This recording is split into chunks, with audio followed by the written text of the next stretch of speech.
Pemirsa, sementara itu, sejumlah masyarakat mengatasnamakan Peduli NKRI melakukan aksi demo di depan kantor Bupati Ogan Ilir dan menuntut Bupati untuk segera mencopot Kepala Dinas Pekerjaan Umum karena adanya temuan pengurangan volume dalam peningkatan jalan SPBRK Kuang Dalam.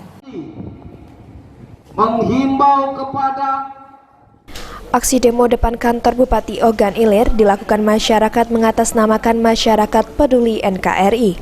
Dalam aksi ini, pendemo mengatakan adanya temuan BPK RI tahun 2022 terkait pengurangan volume pada proyek peningkatan jalan SPBRK Kuang Dalam.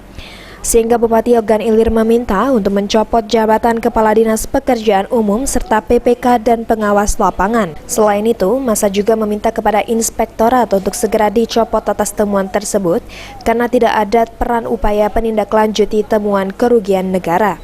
Atas hal ini, Asisten 2 Pemkab Ogan Ilir Muhammad Thohir Ritonga berterima kasih atas pengawasan yang dilakukan secara eksternal oleh Masyarakat Peduli NKRI. Dilaporkan kepada Bupati Ogan Ilir dan menjadi masukan Pemkab Ogan Ilir ke depannya dalam melakukan pembangunan di Kabupaten Ogan Ilir. Satu ruas ya, simpang BRK Jalan Kuang Dalam ya.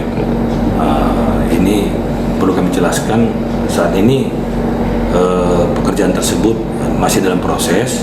Sumber penganggaran dari bantuan keuangan bersifat khusus atau Bankup dari Gubernur. Kita berharap pelaksanaan ini bisa berjalan dengan baik. Hadir teman-teman MP NKRI tadi kita apresiasi sebagai bentuk pengawasan pemerintahan yang sifatnya eksternal, dan semoga apa yang sudah direncanakan sesuai dengan apa yang akan dilaksanakan dan pekerjaan ini bisa bermanfaat buat masyarakat. Jadi perlu kami sampaikan untuk menindaklanjuti hal tersebut, ini ada mekanisme khusus ya. Nanti kami sampaikan ke pimpinan seperti apa langkah-langkah yang akan kita ambil. Ahmad Romawi, PAL TV.